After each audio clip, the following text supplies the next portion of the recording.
হাসিনার পতনের ৬ মাস পার না হতেই নির্বাচন সহ কয়েকটি ইস্যুকে কেন্দ্র করে অন্তর্বর্তী সরকার এবং ছাত্রদের সঙ্গে বিএনপির দূরত্ব আরও প্রকট হয়ে ওঠার আভাস পাওয়া যাচ্ছে। গণমাধ্যম সূত্রে এমনটাই জানা যায়। বিএনপির মহাসচিব মির্জা ফখরুল ইসলাম আলমগীর এবং অন্তর্বর্তী সরকারে থাকা উপদেষ্টা নাহিদ ইসলাম নির্বাচন নিয়ে যেসব মন্তব্য করেছেন তাতে উভয় পক্ষের মধ্যে তীব্র মতপার্থক্যের বিষয়টি প্রকাশ পেয়েছে। বিশ্লেষকরা বলছেন, শুধু নির্বাচন বিষয়ক ইস্যুই নয়, বরং রাষ্ট্রপতিকে সরিয়ে দেওয়া ও জুলাই বিপ্লবের ঘোষণাপত্র প্রকাশের উদ্যোগকে যেভাবে ঠেকিয়ে দিয়েছে বিএনপি তা উভয় পক্ষের মধ্যে দূরত্বের মাত্রা বাড়িয়েছে। এখন আবার নতুন করে ছাত্রদের দল গঠনের উদ্যোগ নিয়েও প্রশ্ন তুলেছে বিএনপি।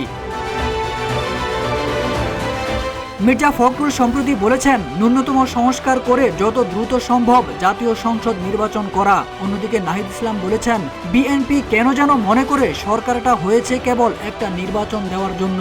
বিএনপি কিছু অপ্রয়োজনীয় দূরত্ব সরকার ও ছাত্রদের সঙ্গে তৈরি করেছে, যার প্রয়োজন ছিল না।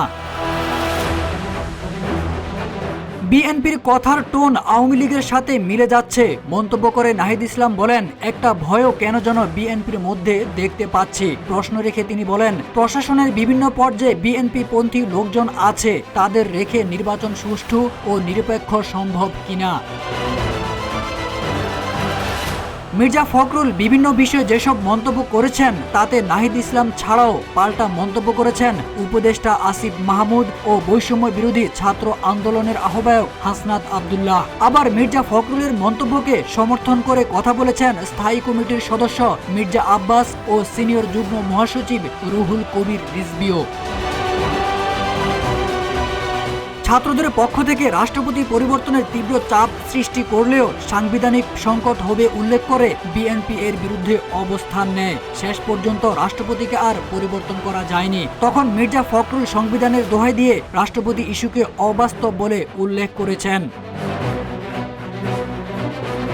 অন্যদিকে জুলাই ঘোষণাপত্রের বিষয়ে নাহিদ ইসলাম বলেছেন, এটাতেও বিএনপি বাধা হয়ে দাঁড়ালো। বিএনপি মহাসচিব হন্তদন্ত হয়ে প্রধান উপদেষ্টার কাছে গেলেন, বললেন, এভাবে ছাত্ররা করলে অনৈক্য তৈরি হবে।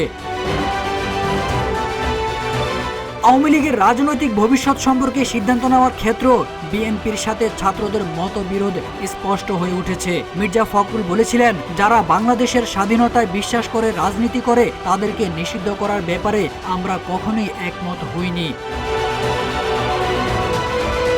শেষ পর্যন্ত ছাত্রদের রাজনৈতিক দল নিয়েও প্রশ্ন তুলেছে বিএনপি। মহাসচিব বলেছেন, ছাত্র আন্দোলনের নেতারা কোনো রাজনৈতিক দল গঠন করলে সরকার থেকে বেরিয়ে এসে সেটা করা উচিত।